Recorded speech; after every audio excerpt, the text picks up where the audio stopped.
Welcome to Keeping It Realty. Welcome back to Keeping It Realty. I'm your host, Martha Smith. And I'm your co-host, Natalia Parentoni. And today's guest has nearly a decade of experience in real estate. From selling real estate on a large team to now leading the way in title services as a business development rep, please help us welcome Chase Greene to the show. Woo-hoo. Welcome to the show. Thank you for an amazing intro. Yeah, you're welcome. Chase, can you tell us a little bit about how you got started and how you transitioned from being a real estate agent into title? Yeah, so I was a real estate agent for 3 years. I felt like was pretty good at it. 2020 came around and our team had an explosion of not only leads, but the amount of people who were furloughed that needed or wanted to get into real estate now that they were out of a job. And so with that being said, our team lead came to me and was like, hey, is there anything you can do to essentially, I guess, facilitate that process and also assist?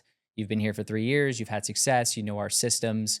What can you do to help out? And so started teaching onboarding, got involved with that, started doing one-on-one coaching with the agents, and then transitioned from an agent to a coach, kind of built a good reputation as a coach, became a sales director, and then helped out with recruiting on the back end. Nice. Wow, that's amazing. Yeah, so you have a little bit of experience in everything. That's awesome. A little bit, yep. What does so now you're with a title company, correct? Yes. What does the title company actually do in a real estate transaction? Can you explain it for our listeners that maybe don't know? Sure. So they are insuring the property, right? So when you buy a valuable asset, typically you want insurance on that property due to a number of reasons, right? Like you drop your phone, you have Apple Care, that insurance to take care of it, right? Same thing with a house. There's so many different things that can happen, like liens popping up, somebody saying that they own the property for 30 years and you've never heard of them, an heir coming back and saying they have ownership. So essentially, title insurance, or what a title company does during the process, is going to take a look at that property and get a chain of title. And once they can go through that chain of title and say, hey, this can be insured, they're going to provide insurance for your buyer so that if anything pops up in the future, they have that insurance to go back to. Can you break it down as far as like the closing costs? Like what is closing cost and how are they calculated? Yeah, I guess it depends on buyer or seller. States matter. If you're financing or not, it matters too, right? Like if you don't have, if there's no financing, you're not paying a lender's title policy, you're not paying specific lender fees. So closing costs can definitely vary. On the seller side, you have to usually cover commissions. Now it's different. It can be negotiated. So closing costs can vary, but it's really broken up between, I guess, agent compensation, title fees, and then any fees associated with the lender and any transfers too. And some of it is regulated by the state as well. Taxes and insurance, and also like HOAs maybe, or anything like that. Can you tell us a little bit like what it differs like between the buyers versus the sellers? As far as closing costs Yeah. go? Okay, so let's look at it from a seller's perspective, right? Let's say the seller is covering both commissions, right? The seller's covering paying their agent, and then they're also compensating a buyer's agent as well. So you have to factor that in. Property taxes, you alluded to it, depending on when they close, depending on how much they would pay in property taxes. And then they cover what's called an owner's title insurance, right? So they are covering the amount of time that they have owned the property. So if I own for 5 years, I am paying an owner's title policy for the new buyer saying, hey, during my 5 years, I'm insuring that amount of time. Whereas a buyer, you are covering costs like lender fees associated with it, appraisal, inspection, and then they are typically paying for a lender's title policy. Now, it's usually a bigger policy because it's more money.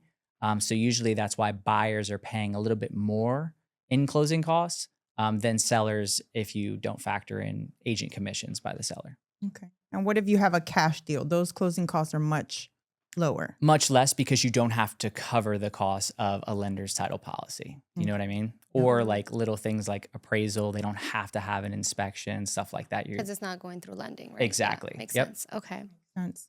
Okay, so what is a common misconception about title fees? Yeah, for sure. I think when I got in the industry, I was always told title is the same no matter where you go because everything is regulated by the state. Hmm. And insurance is regulated by the state, but there's so many other fees that go into a title company that your seller may be paying that they don't need to be paying, right? So most title companies will charge what's called a closing fee. For example, at Citrus Closing Group, we charge a $695 closing fee. Now, another company may charge a $500 closing fee, but if you need a mobile notary to go out and sign them, they'll charge you 150, or a storage fee, they'll charge you another $100, or remote online signing, they'll charge you a wire fee. I've seen title companies charge. So those are kind of the fees and misconceptions, is that everybody thinks it's the same no matter where you go. And in reality, your seller could be saving hundreds, sometimes thousands of dollars, depending on the title company or attorney they choose. Yeah, I've Awesome. actually seen that with different title companies that I've used in the past where the fees are a little different. I think you guys have pretty reasonable prices actually. Thank you. I appreciate it. And Yeah. it's transparency too. I think, you hate to be, as an agent, you are the one showing up at closing day, hopefully with your buyers or sellers, and they are looking to you when they get that closing disclosure. Mm-hmm. And if there's a concern, they're not looking at the title rep, they're Nope. not calling the lender, they're Mm-hmm. looking at y'all and saying, Hmm. what Right. is this fee right here and why am I paying it? And if you are the one that recommended said company, it's not the greatest look in the world. So I think transparency, especially at the beginning of the transaction, is everything for Right. sure. And I think as realtors, part of our job is to shop around for our clients and find The best where, deals. yeah, Yeah. where the best prices are and what different title companies, everything, For lenders sure. offer. I think it's too, like, why would somebody use you as a real estate agent? I think a big reason why people pick certain real estate agents is the power and ability to negotiate. Mm-hmm. Right. And so, off the rip, if I'm paying the most for the title company, I'm using a lender who charges a bunch of fees, it's not necessarily a great representation of you as a realtor because you've already failed that part of the negotiation before, Absolutely. we're even Hmm. submitting offers. Yeah, Yeah. well So, said. I agree. Tell us a little bit about your role at Citrus Title. yeah, so my role is a business development rep, and I take it very literally, right? They had John Maxwell on this call that I was watching, and he said, in order to equip somebody, you first need to be equipped. Okay. Really, like, you can't teach somebody something that you don't already know. Right. And I think with my experience in real estate for the different uh, parts of real estate that I've been a part of, I'm able to look at somebody's business and literally look at it and say, what can we enhance and how can we develop you as an agent and get you more deals? Because if you win, then we win. And so it's a lot of discovery. It's a lot of, like, figuring out how your business runs and being able to adjust to that. So I'm very much a relationship manager, but also digging into your business, wanting to understand it and how can I help you grow? Because if you win, we typically win on the back end too. Right. It's So a win-win. So how do you support the agents and clients behind the scenes? yeah, it really depends on their business. I mean, we can do all of the regular things that you should expect from your title company, right? Okay. Like sponsorship for events, marketing material. But it depends on a case by case basis on how you run your business. So I'll give you Gotcha. examples. This morning, I was on a Zoom call with an agent. She's very big into open houses. And she's like, how can I make sure that these open houses, I'm getting the most out of them? So we're able to provide her a list where if she has an open house on 123 Main Street in, let's say the community is called Sawgrass, right? I'm able to pull a list for her showing all of the sellers in that area and who's most likely to sell within the next 6 to 12 months, how much equity they have, so on and so forth. So if she has an open house on Saturday, she can go there on Wednesday, door knock those properties, give them a little CMA I and love let them, that. or Yeah. a net sheet attached, the Yeah. payoffs. She can do that. And then we worked on creating a form of, like, when someone walks in, how are you going to get their info? Some people just have a piece of paper. Can we enhance that? Once we have them fill out a form, how are we getting it into our CRM? Once they're in our CRM, how can we make sure we stay on top of them? What's our action plan? Are we calling them once and that's it? Like Or their are we? follow-up. Right. Yeah, Got exactly. it. So it really depends. I've got another person, he's big on expired listings. And instead of calling, he wants to drop off a packet. So we created a packet for him showcasing his team, his company, and what they can do versus the competitor.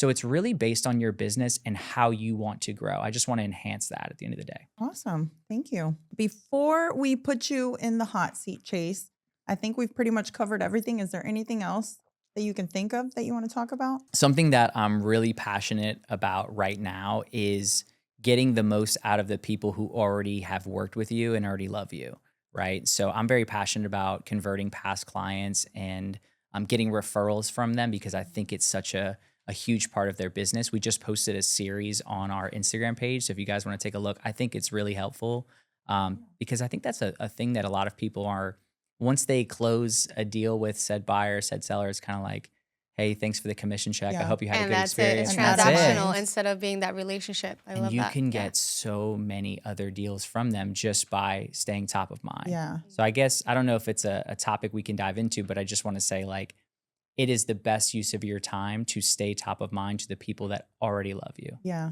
And for me, I speak for myself, but I know that I get so busy with, and it's not that I don't remember the people that I've closed already, but you're on to the next one, right? And you're helping more people get into or sell their house. And so Yep. you kind of start to like prioritize what's important. And so sometimes I just don't have the time to go back and look at the people that I've closed and check on them. So what do you do to help agents with that? Yeah, I think Because you I can. agree, that's such a good resource. They're already comfortable with you. They trust you. Yeah, sure. I think you're so right. There's such a delayed gratification on the people you've closed because you can't put a timetable on when you're going to get a referral. You can't put a timetable on when they're going to sell that property they bought or buy the next investment property or whatever it may be. So it's hard to put a timetable on it.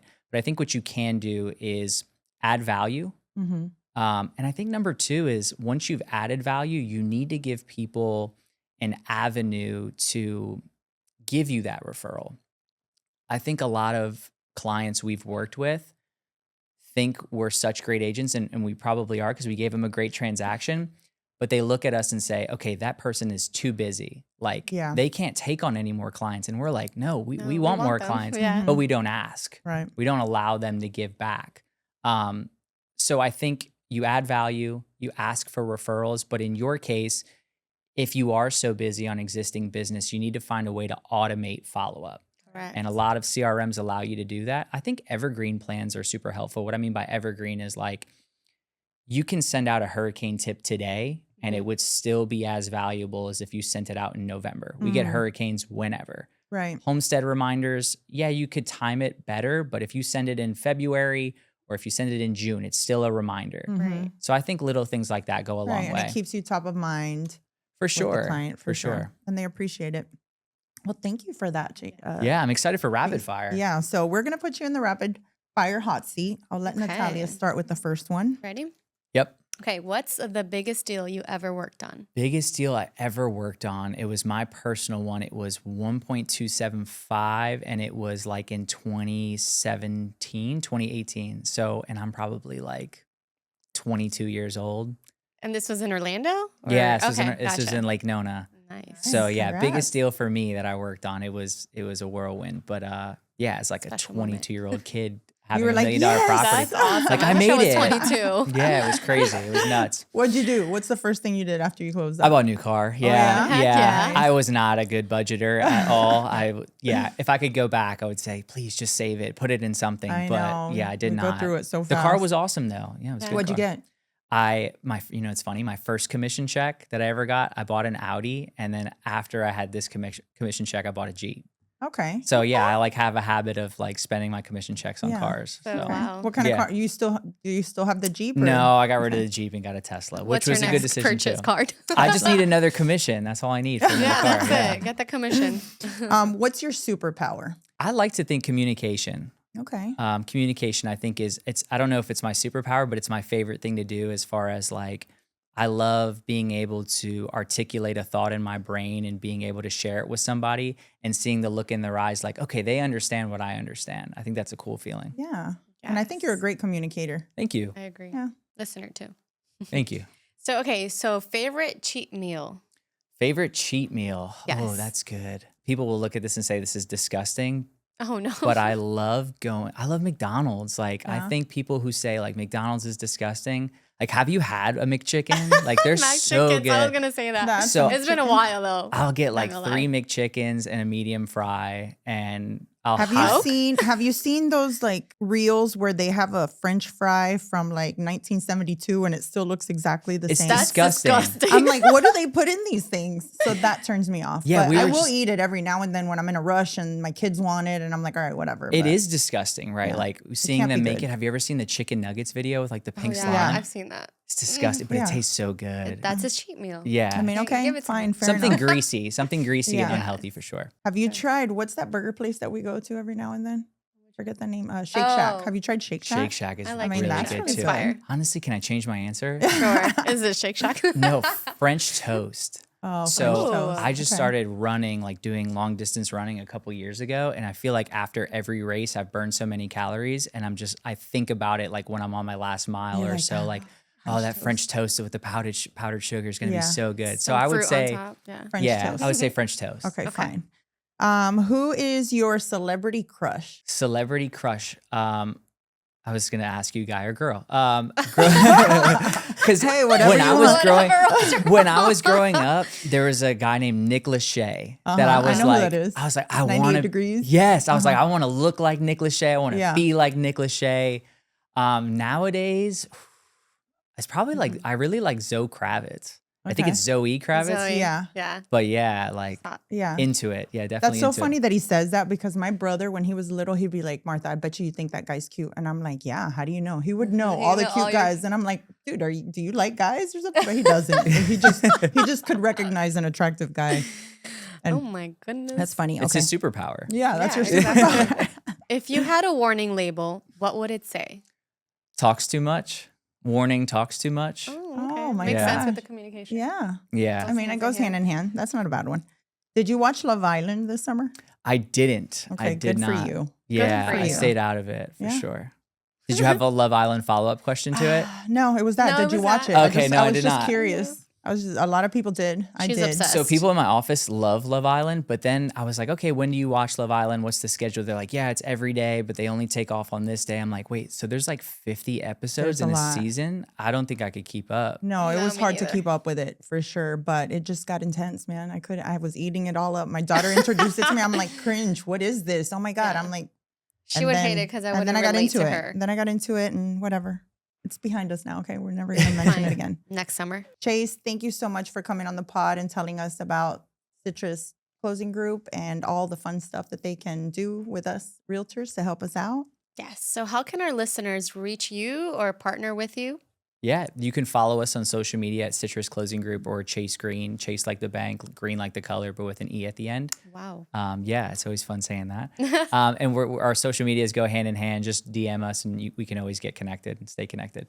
Got it. Thank you. If you found this episode useful, don't forget to subscribe to us on YouTube and hit the bell so you never miss an episode. And follow us on Instagram at keepingitreal_T.